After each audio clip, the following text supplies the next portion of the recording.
We've got a jam-packed episode this week. The dates and location for Celebration 2019 have been announced. Zahn is working on 2 more Thrawn novels. A Millennium Falcon book series is in the works. And I've got my review of Star Wars Last Shot. The date is May 23rd, 2018. And you're listening to episode 3 of the Star Wars Canon podcast. What a piece of junk.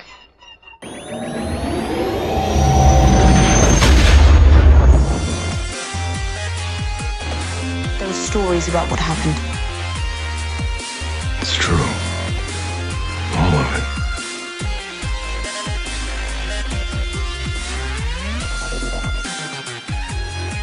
Hey everybody, welcome to this week's episode of the Star Wars Canon podcast. I'm your host, Brian Miller.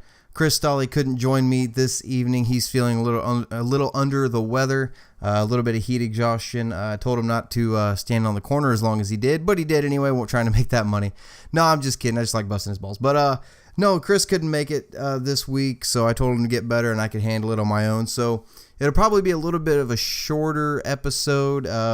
Just one of us talking, obviously. But we've got a seriously full episode for you guys this week. A lot to talk about. I thought last week's episode had a lot in it, but this one has got a lot. So there's quite a bit to talk about. But before we get into all that, I just want to let you guys know real quick that this podcast is going to be moving to Patreon as of September 1st. That's a Saturday.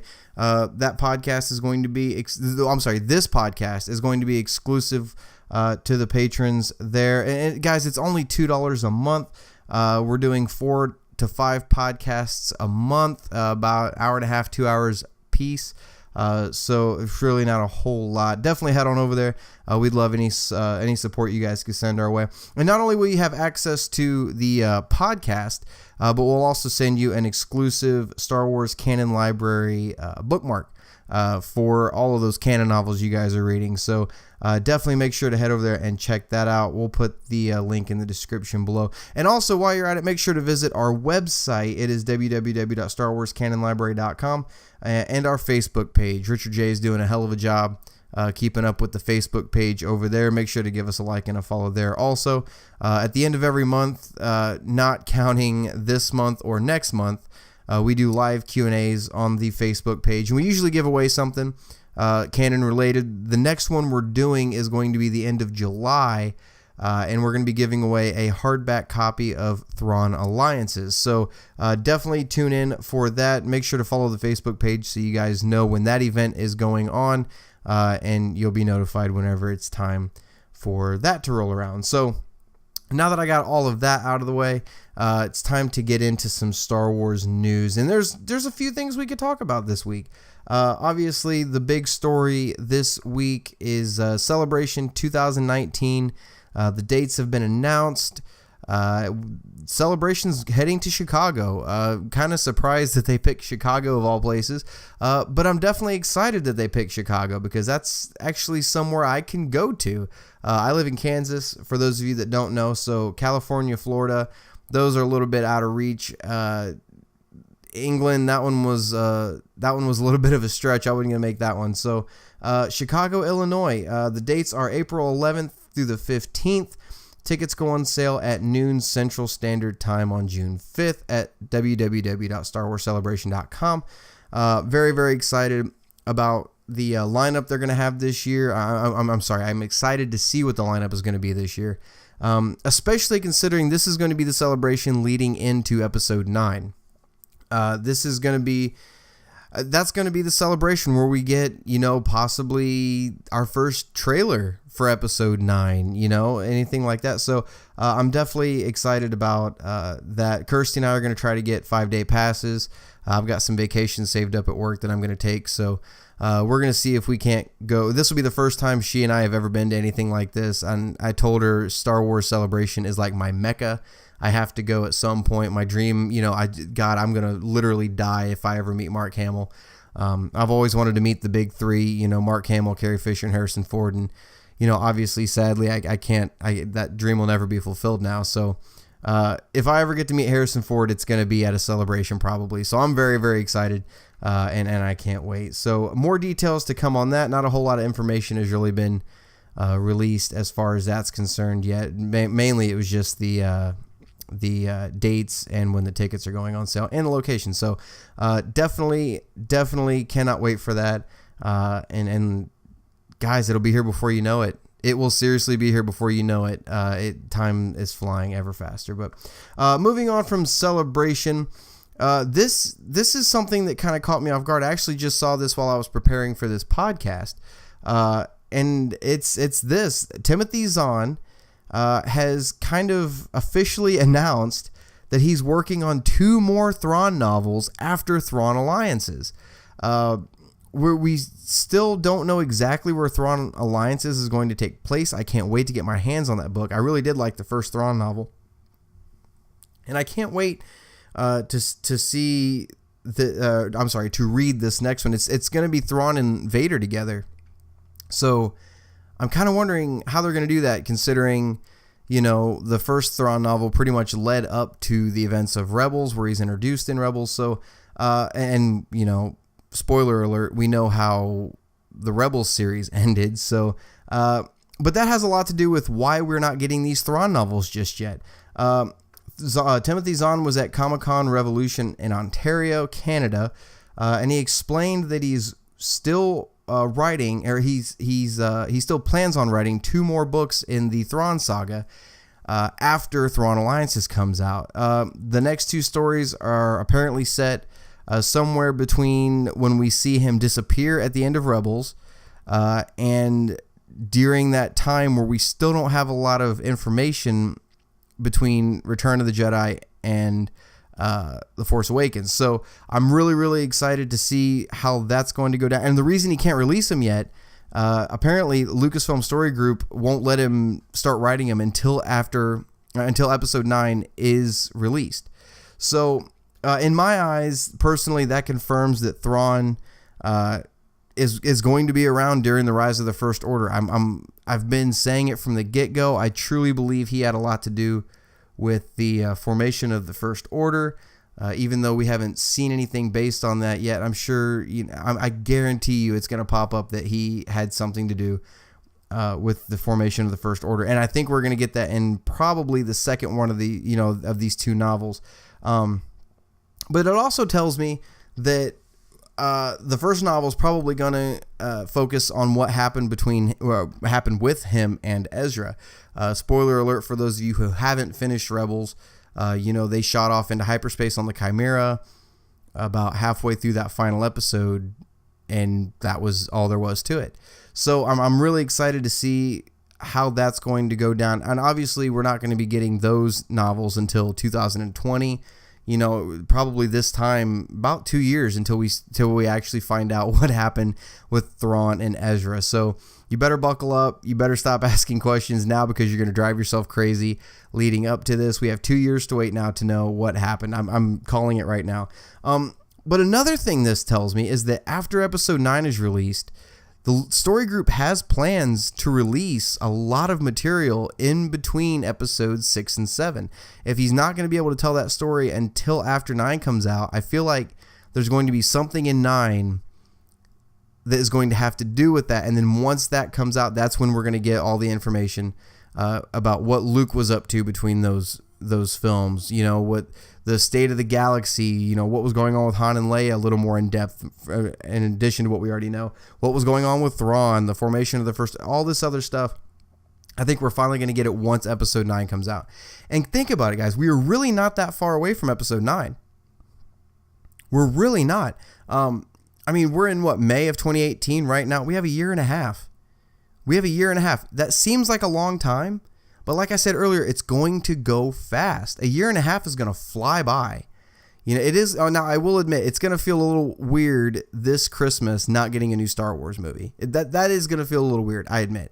And it's going to feel like something is missing. And I'm going to feel like I'm missing a Star Wars movie that's coming out. It's going to feel that way. But guys, it's going to be here before you know it, because once the marketing campaign for episode 9 kicks off, that's when we're getting into it. And that's going to be kicking off about this time next year. Less than a year, we're going to be kicking off on the marketing for episode 9. So stay tuned. That is going to be a lot of fun. And guys, I can't wait to see what kind of stuff is going to be coming out I can't wait to see them bring Thrawn back into the limelight in the time period that we all know him from in the EU, from the original Thrawn trilogy. I can't wait to see what they're going to do, especially throwing the First Order into the mix. Guys, what are your thoughts on 2 more Thrawn novels? I'd love to hear what you guys and gals have to say.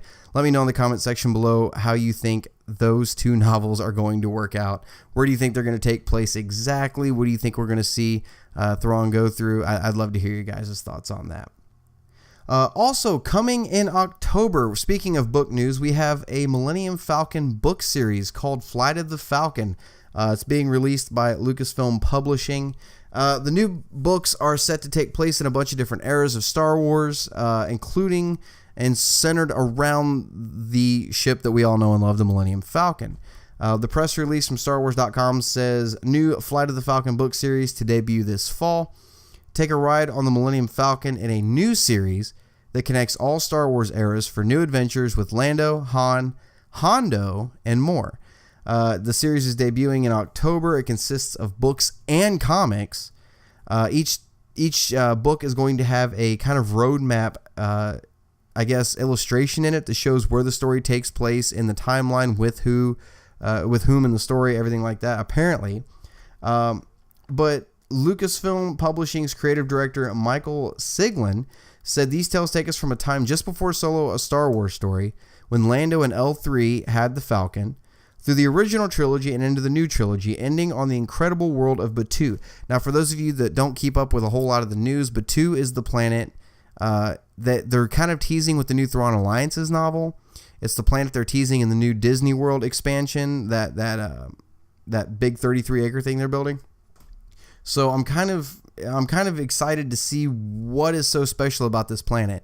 It's starting to slowly pop up here and there, and I'm wanting to know more about it.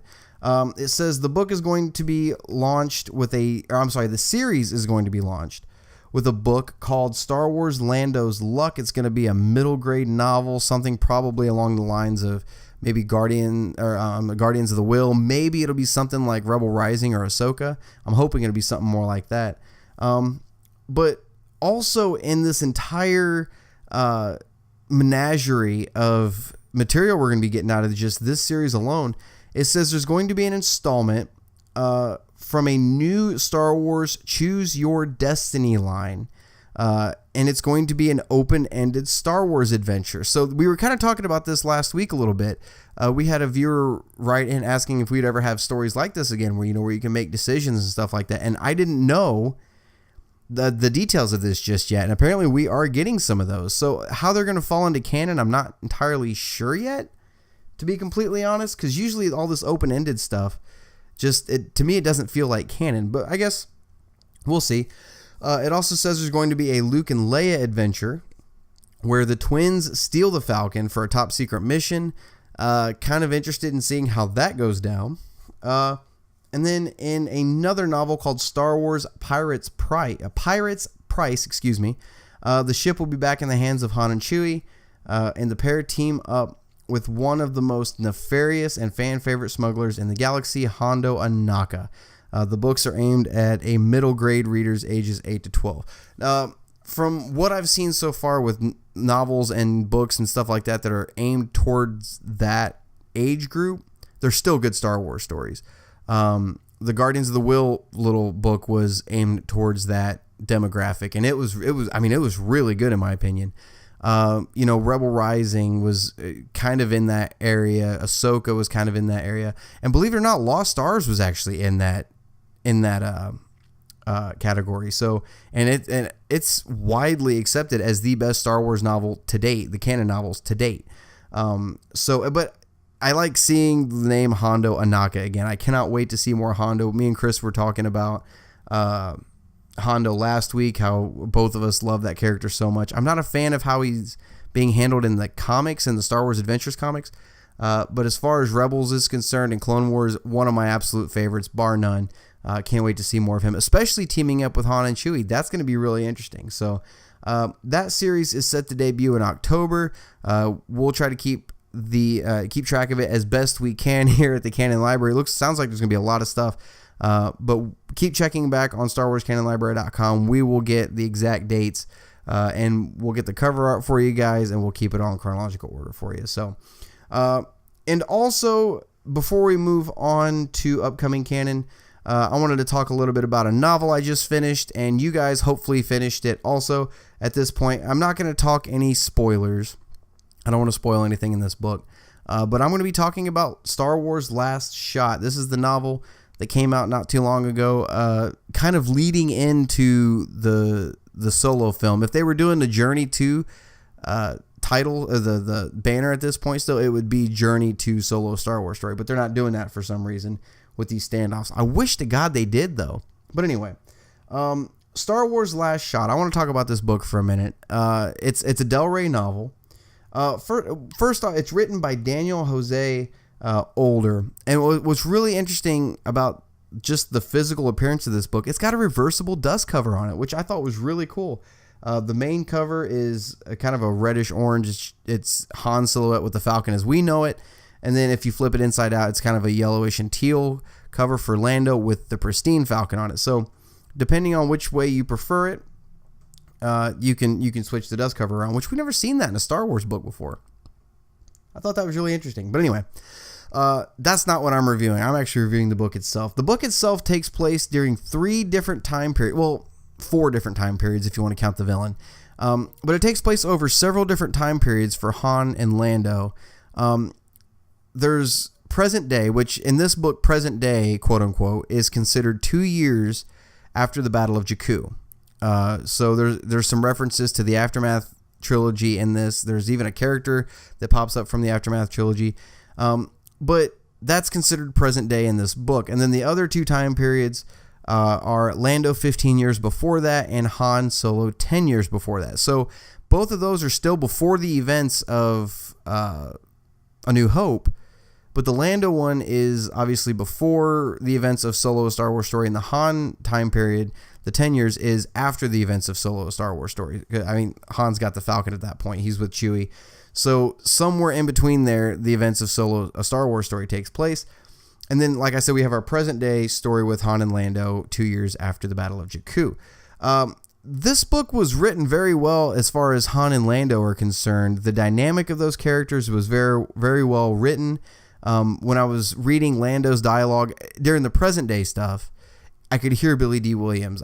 When I read Han Solo, I could hear Harrison Ford having these conversations. I had a little bit of a harder time picturing young Han and young Lando with their voices, and it's not really that big of a deal. I haven't seen Solo: A Star Wars Story. I'm sure after I see that and I actually can hear what these characters sound like, their mannerisms, stuff like that, I can maybe place it a little better.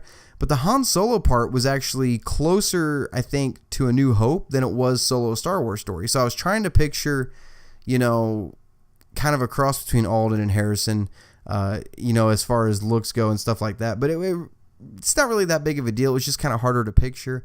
But talking about that dynamic and these different time periods, I only had 2 problems with this book. The book is it's a great book to read. It's a very entertaining book to read. I had a lot of fun reading. I had a blast. But I had 2 cons with this book, and one of them was the fact that it took place over several different time periods. And the only problem with that is that because you have the same characters in different time periods, when you go back to another time period, I had to keep going back to the chapter where that time period ended last and remind myself of what they were doing to go into the new chapter. It was almost too forgettable to remember where they were leaving off with certain points in the book. That went away the further the book went, but at first it was kind of hard to keep track of everything and, going forward through this. At the beginning of each chapter, it tells you, what time period you're going to, and you have to sit there and think for a second, okay, wait, the last thing Lando did 15 years ago was this. Okay, so that's where we're picking up. And you read another one, okay, the last thing Han Solo was doing 10 years ago was this. Okay, so then that's where we're picking up.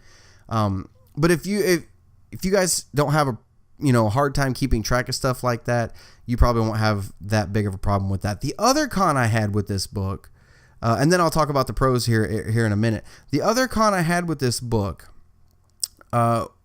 was, look, and it's not even that big of a deal. It may not be a big deal to you personally. This is just my opinion. this particular problem took me out of the book more often than not. It took me out of the story, what was going on. In the Star Wars universe, yes, we have characters that swear. More so in the newer films, we see a lot of Poe. The word ass has been introduced into Star Wars, in the classic trilogy, we heard Han say, "Then I'll see you in hell." We've even heard Finn in episode 7 say, "Damn it." So they're starting to bring in real world swearing, which, I have a certain opinion about that. I feel like they need to keep it as Star Wars as possible. Stick with the blast, that Obi-Wan used to say all the time.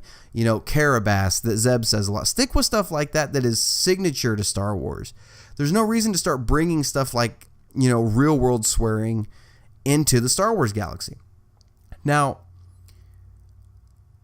that kind of leads into this other problem I had with this book. The word ass and different variations of the word ass are used so gratuitously through this novel that it took me out of the story every time it happened. I couldn't help it. And it wasn't even just Han and Lando saying it. Even in the narration, when nobody is talking, the word ass kept popping up. Or some form of it, they really saved our asses. You bet your ass that's going to happen. That took me out of it a little bit, because you never hear Han and Lando talk like that in the films, and it's just, and you don't hear them talk like that anywhere else in canon. So it felt very out of character. And there was times where it was twice on the same page. Now, I don't have a problem with swearing. I swear all the time. Anybody who sits around me or even talks to me at all knows I cuss like a sailor. I got it from the military. I can't lose it. I'm sorry. It's all I can do to sit here and do a podcast, once in a while and not swear. I do my best, but once in a while I just got to let it fly. But anyway, but in a Star Wars novel, I just, when it's completely out of character for these characters to say something like that, especially since they're not going to be saying it in Solo Star Wars story. It's never used anywhere else except in this book. So it kind of took me out of it a little bit. But some of the other positives I had for it, the villain was absolutely great. I loved the villain in this book, Fyzen Gor.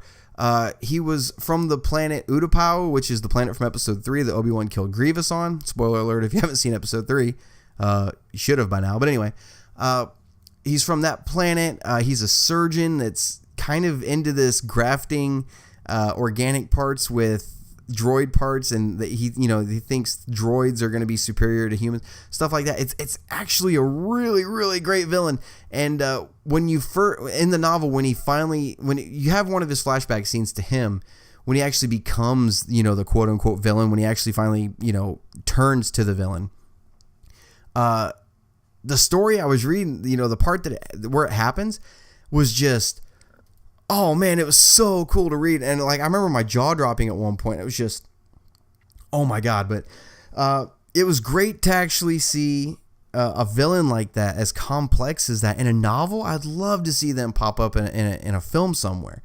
The other thing I want to give a positive to is L3. We actually get introduced to the character of L3 in this book, what she's going to be like. I say she's a she, it's a droid, but what she's going to be like, her relationship with Lando, the way they kind of get along and don't get along, why, their dynamic. It's absolutely great to see that and to get a good preview of that before we go into Solo, a Star Wars story. So guys, definitely go check out Last Shot. It's like I said, if you can look past these couple little negatives I have, you're going to have a lot of fun with this novel. So and speaking of Solo, a Star Wars story, what do you say we jump from our news section and get right into upcoming canon? Guys, this is one of those rare weeks where we can actually sit here and say, oh my God, we have a new Star Wars movie releasing this week. This is the first time in history that we've had 2 Star Wars films released back to back within 6 months of each other. Now, granted, we're going to have an 18-month wait after this, but we get 2 Star Wars films within a 6-month period of each other. How cool is that? So we have a new Star Wars film, Solo, A Star Wars Story, is releasing on the 25th, but I'm willing to bet you already knew that, so let's just move on from that. Well, real quick, Kirsty and I do have tickets for Thursday night at 7 p.m. for Solo, so we'll be getting a spoiler-free review out on YouTube very soon after that. I'm very excited to start talking some Solo, and we'll probably wait about a week before we put out our spoiler review, and Chris and I will probably sit and talk Solo for an entire episode at one point. We also have a new novel dropping on the 25th with the release of Solo. It is Star Wars Most Wanted. It's releasing on the 25th. It's a Han and Kira novel. It's published by Lucasfilm Press, and it's kind of a companion novel. It's one of those companion novels that comes out whenever a film does. Probably don't have to read it before the movie comes out, but I'm looking forward to it. I can't wait to get my hands on it, and I'm ready to read it. I just finished Last Shot, so I'm ready to get into this one. As far as comics are concerned, we've got a few coming out today, as a matter of fact. So we have Star Wars issue number 48, The Last Jedi adaptation number 2, Star Wars Annual number 4, and Dr. Aphra number 20, all hitting bookshelves today. So make sure to visit your local comic book shop and pick those up. Or, if your comic book shop offers the service of a pull file, the same way my comic shop does, Prairie Dog Comics in Wichita, definitely do that too, so you can just make one trip a month and go pick up your comics. So we'll have reviews coming for those. Chris and I will probably talk about them on a future episode. But yeah, as far as upcoming canon, that's really it. The film, the one novel, and those comics. So kind of a busy week for upcoming canon. A lot to take in a single week, but nothing too serious, nothing we really can't handle. So definitely make sure to go check out that upcoming canon. So guys, what do you say we get into some mailbag and a Facebook question? We have a Facebook question this week. We're going to get into your questions. How do you get a question on the Star Wars Canon podcast?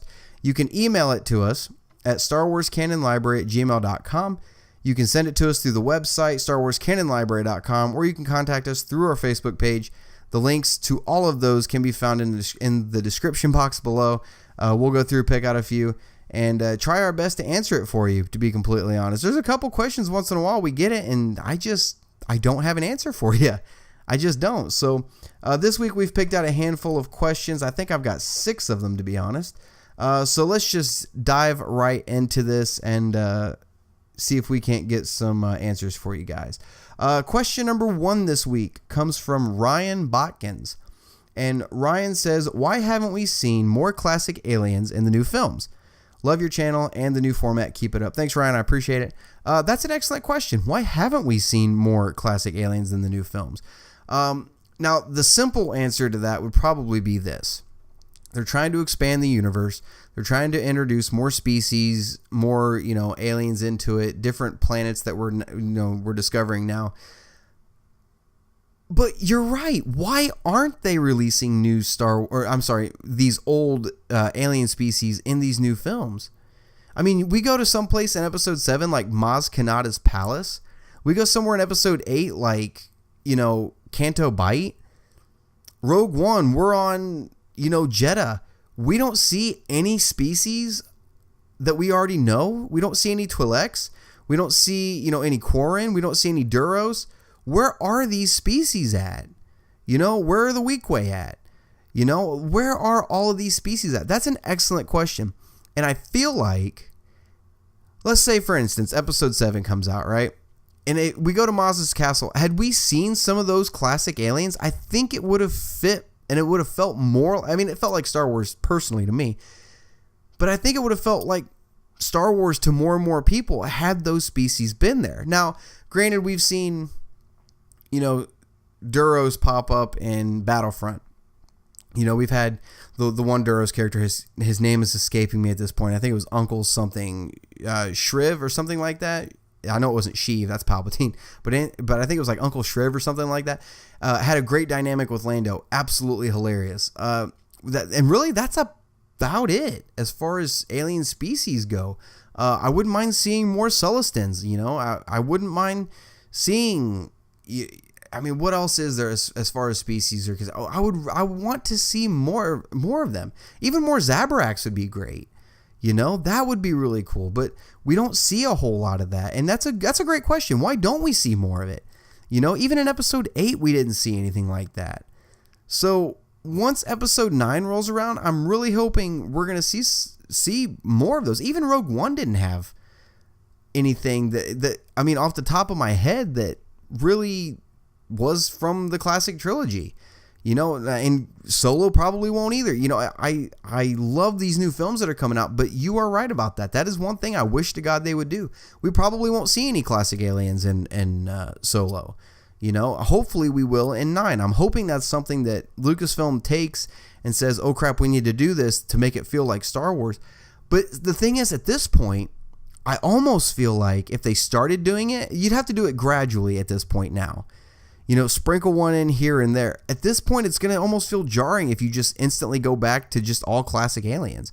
You know, show us new aliens. I want to see new species. I want to see, new creatures from new planets. But at the same time, show me what I already know. I'd love to see some of that. That's a great question. The short answer, I think, is that they're just trying to introduce a bunch of new aliens and new stuff like that. But God, man, if they started showing some classic aliens, I think it would really, really help a lot of people's opinions of the new films. That's a great question, Ryan. Thanks for sending it in. And like that is something I'm really, really hoping we see more of. Question number 2 this week comes from Anthony Sivils. And Anthony says, what are the odds we'll get to see Anakin appear as a Force ghost in episode 9? I'd hoped we would have gotten him in The Last Jedi, but we got Yoda instead. Not a bad thing. Personally, I feel like we won't get him, but I still have my fingers crossed. What are your thoughts? Thanks for the question, Anthony. Look, if you'd have asked me this a year ago, I would have said, yes, we're going to get Anakin in episode 8. I think I did say that at one point. I even said we were going to get Obi-Wan at some point in episode 8. And you're right, we got Yoda, which I think Yoda was, if you're going to show any of the Force ghosts of any of the characters that we know between Yoda, Anakin, and Obi-Wan, Yoda was the safest choice.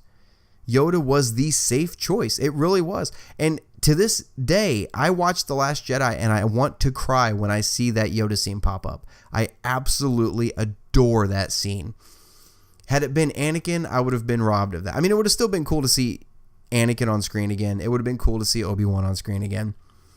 But I would have been robbed. That scene alone is what really sucked me into episode 8 and made me feel like a kid again, because I was watching my Yoda, my puppet Yoda that I grew up with. I was watching it on the big screen again, and it took me back to when I was watching Empire Strikes Back and Return of the Jedi for the first time, feeling like a kid again, just watching that, being mesmerized by that character. I absolutely loved it.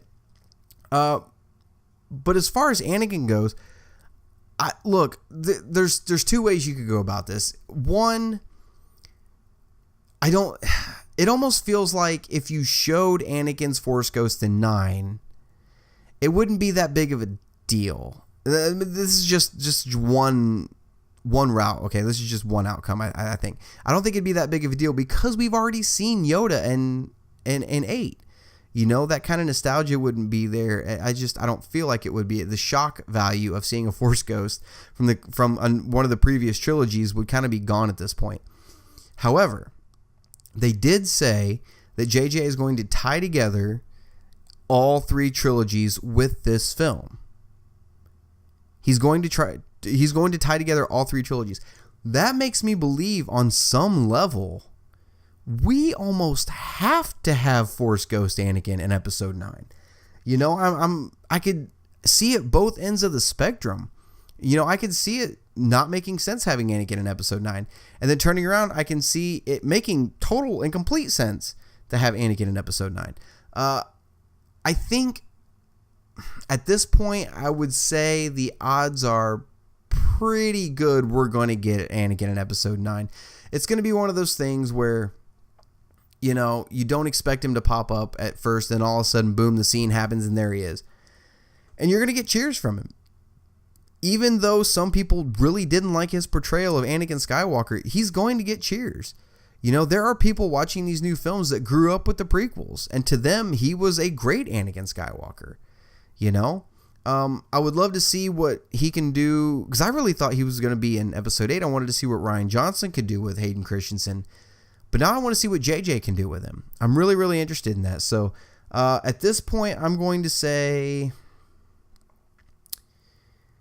if I was going with a percentage, I'm going to say 60% positive we're going to get him. I'm going to say 60%. I think it's more than 50%. I think the odds are in our favor of getting that, but I wouldn't bank on it completely, if that makes any sense. I'm going to say 65%. I'm going to say there's a 65% chance we'll get it. So hopefully, you say you got your fingers crossed. Me too. I think that would be a great way to tie together all three trilogies. But at the same time, this is why I'm not the one making these films. That might be a horrible way to tie together all the trilogies for all we know. So that's why I'm not making the film. So, but we'll touch on that in a minute. But thanks for the question, Anthony. I do appreciate it.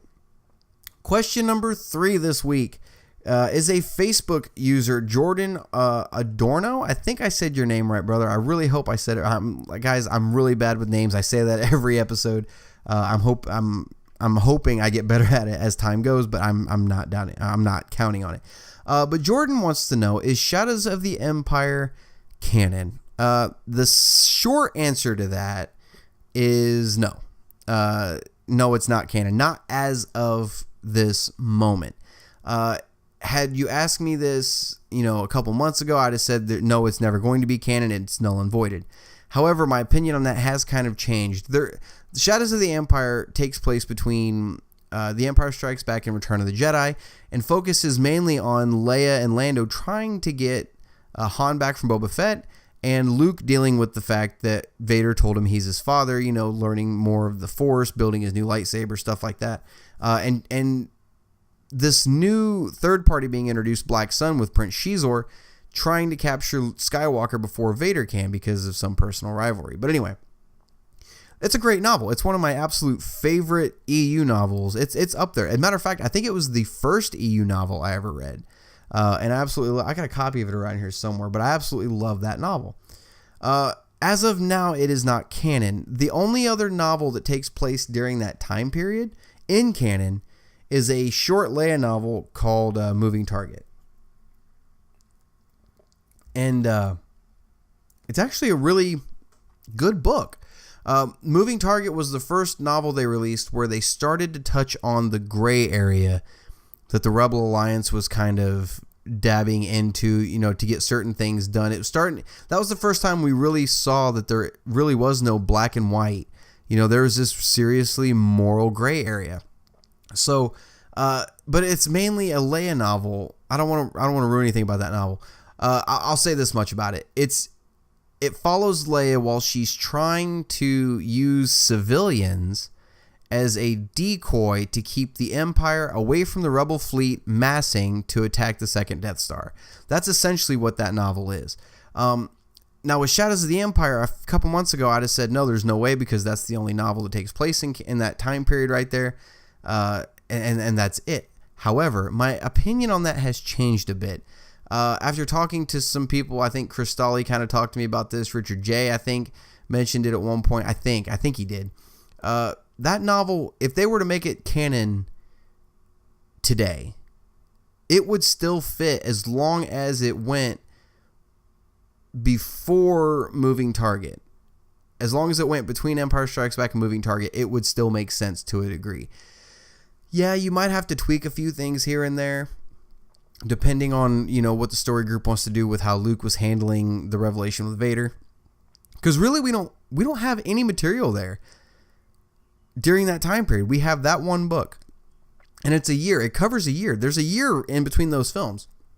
So why we don't have more there, I don't know.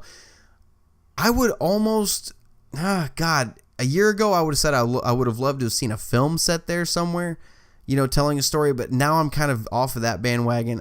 I feel like they're saving something big for that.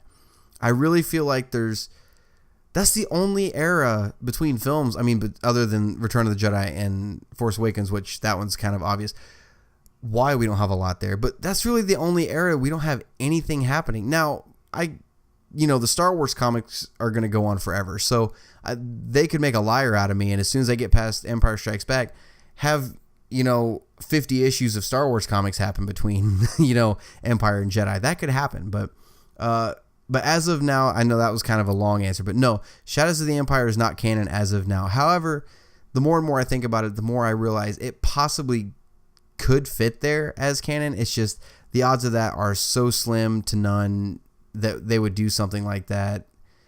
I wouldn't be against it if they did, but as of now, no, it's not canon. Sadly. But thanks for the question, Jordan. I do appreciate it. Question number 4 this week comes from Jeff Koehn, I believe is how you say your name. And Jeff says, "Hey, Brian and Chris, love your podcast." Man, Chris would have loved to hear that. I know he's listening right now, but Chris, you let Chris know either way. "Hey, Brian and Chris, love your podcast. It's refreshing to just listen to two passionate Star Wars fans just talk about what they love. Keep doing what you're doing. Thank you, brother. We appreciate those words of wisdom." I know I can speak for Chris. He did message me last week after he listened to last week's episode and said he was really happy with the way that turned out. So I know he's right there with you, and I know he appreciates that sentiment, man. Jeff asks, "Not that I'm hoping it would happen, but do you think Lucasfilm will ever reach a point in the new canon where they have to reset it again the way they did the old EU? I know there are haters that want something like that to happen, but it just wouldn't make sense to me." Thanks for the question, Jeff. And you're completely 100% hitting the nail on the head right about that. There are people who would love to see this new canon fail. And so far, it's doing very well. There's been a couple of bumps here and there. There's been a couple of unmentionable novels. I'm not going to get into it again this week.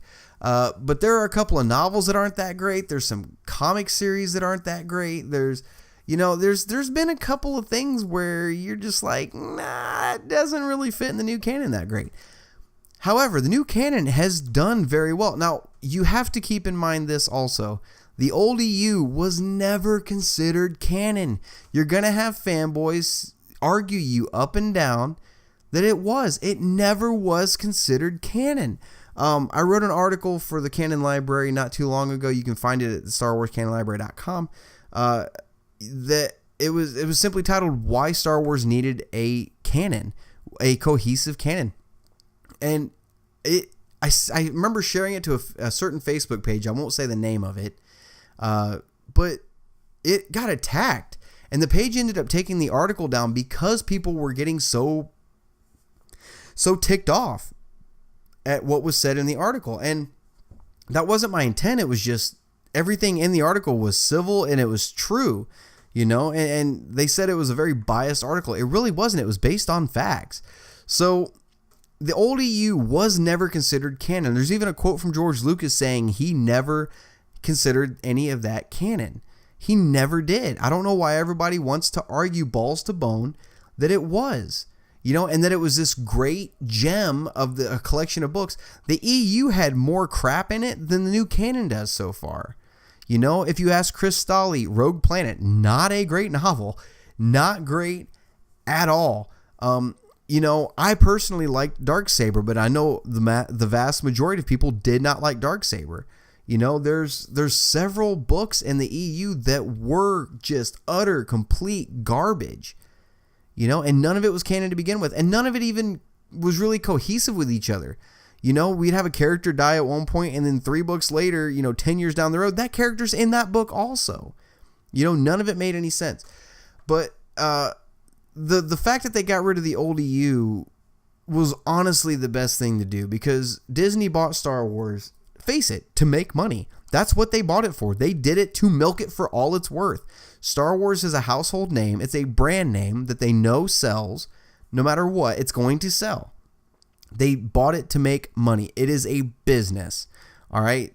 All these people, and there's people on both ends of the spectrum. There's people saying, oh, they're just doing it to make money. And then the other people are just like, oh, but they did it for the fans. You're both wrong. All right. I mean, to a degree, you're both wrong.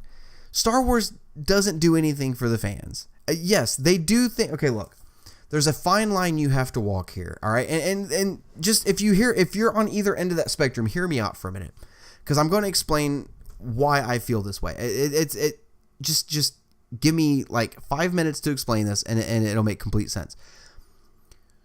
Disney bought Star Wars to make money because they knew if they treated the fans to certain things, they would make money. It is a business. All right, they didn't buy Star Wars going, how can we do stuff for the fans that they're just going to eat up and love? They didn't do it with just that in mind. They did it with dollar signs in their eyes. All right, you have to be a realist about this. Disney, honest to God, Bob Iger has nothing to do with the production of Star Wars. He's looking at it as dollar signs. But at the same time, they're looking at it, what will bring in the most dollar signs? What will bring in the most money for us? What do the fans want? What would the fans like to see? Stuff like this. And you've got people that are crying because they didn't want a Han Solo movie. We didn't, quote unquote, need a Star Wars movie. Well, we don't need any movie. No movie is ever needed, okay? So it's not that they're not listening to the fans. It's that they're trying to come up with stuff that we will like, that they know will make money. Whether you like it or not, Solo has the second highest pre-sale tickets of the year, second only to Infinity War. That's pretty good in my opinion. You know what I mean? Like, that's all these people saying nobody wanted a Han Solo movie. Nobody's going to go see this movie. Well, the numbers are saying otherwise. Just because you don't want it doesn't mean nobody else did. You know what I mean? And it's just, it's a business. That's all it is. Disney is there to make money. So they bought Star Wars to make money, and they knew that if they started pumping out new novels, that people were going to buy them. That's free. That's printing free money. All right. So when they said they were going to do this cohesive canon, that's something that they decided to do. That's the first time that's ever been done in pop culture history. It's never been done ever for any other franchise. Even Star Trek.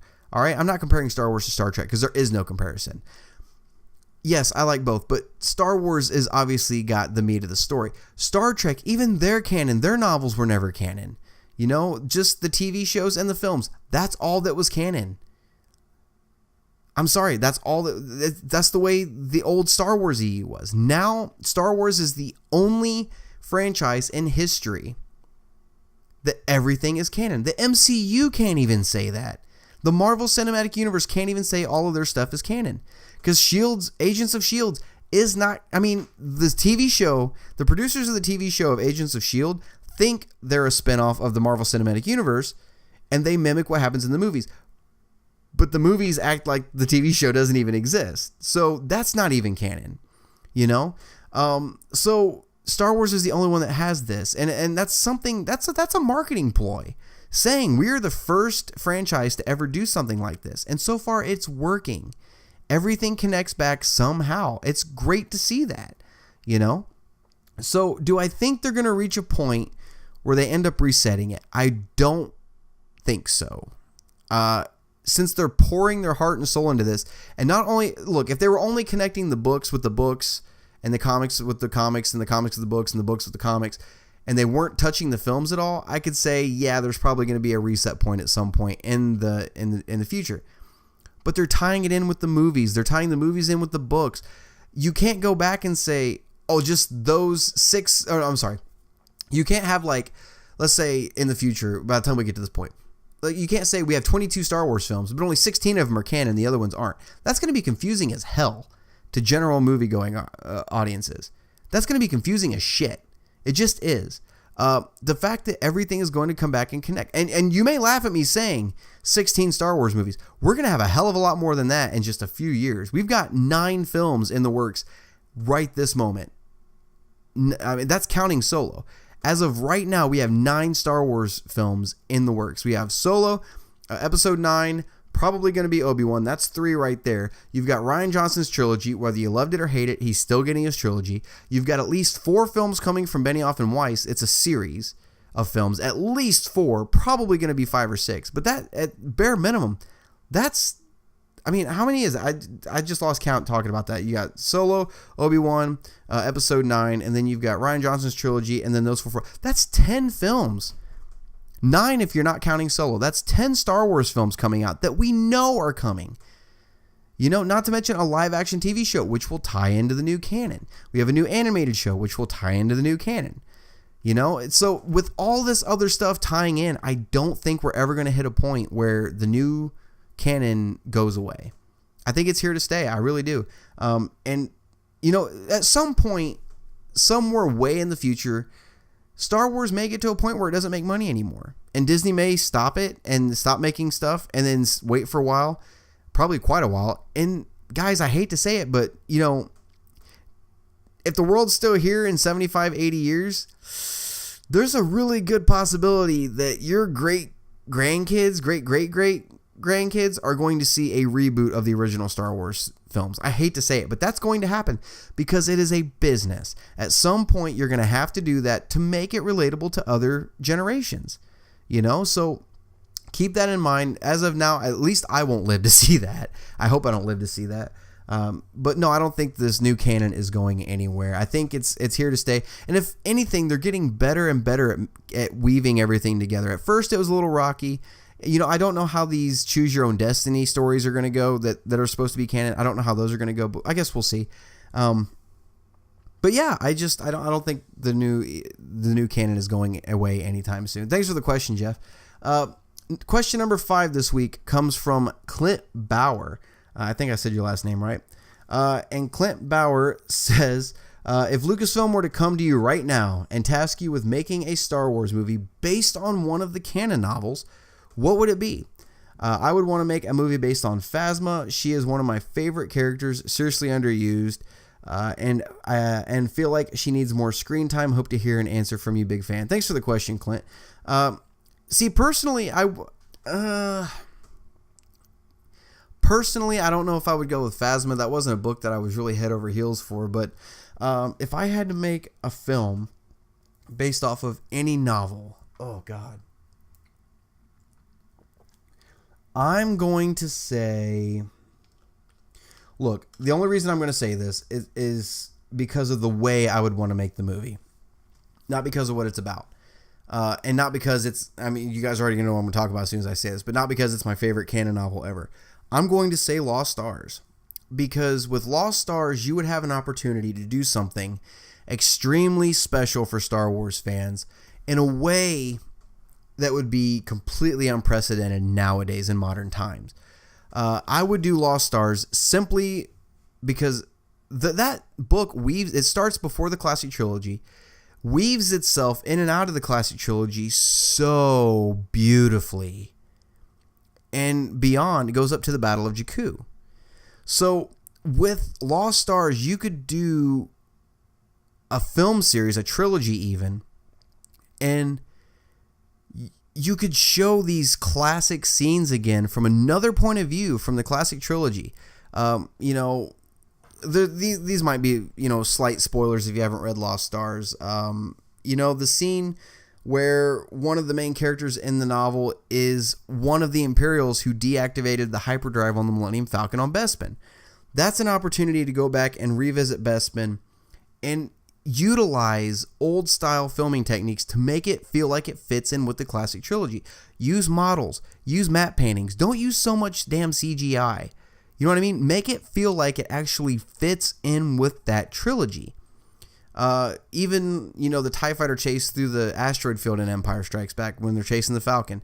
You could do that from another point of view and actually use models again. Use those old style explosions on screen, you know. Not everything has to be CG. You could combine it all and make it consistent with itself. You know what I mean? You'd see the destruction of Alderaan again from another point of view on the Death Star. You know, I mean, what else? You'd see the Battle of Jakku, you know, which is something that I think would really lend well to the big screen. To a degree, I think the Battle of Jakku had too much going on in it to be big screen, but it'd be a spectacle to see in IMAX. You know what I mean? Especially, like I said, using model shots, you know, stuff that make it feel like classic trilogy again.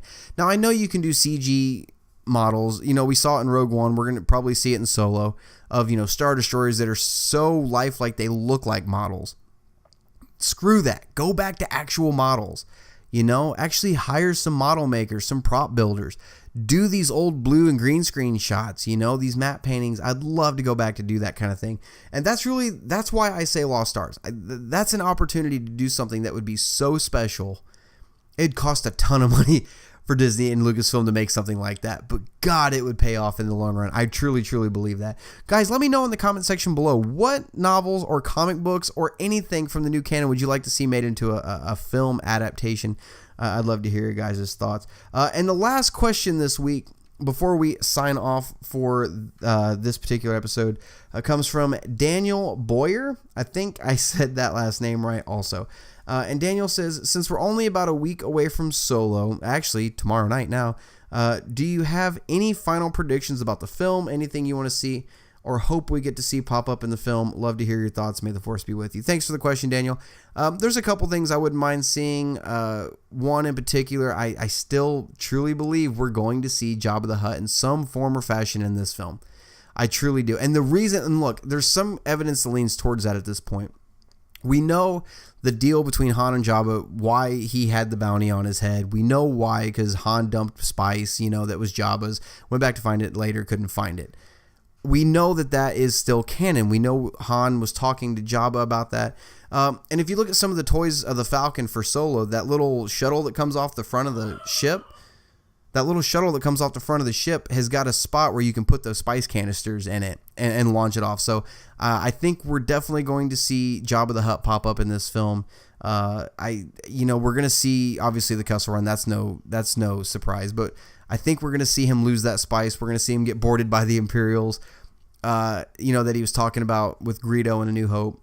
And really, that's what I want to see. I want to see that. And I'm still going to say this. I'm going to walk. I guarantee.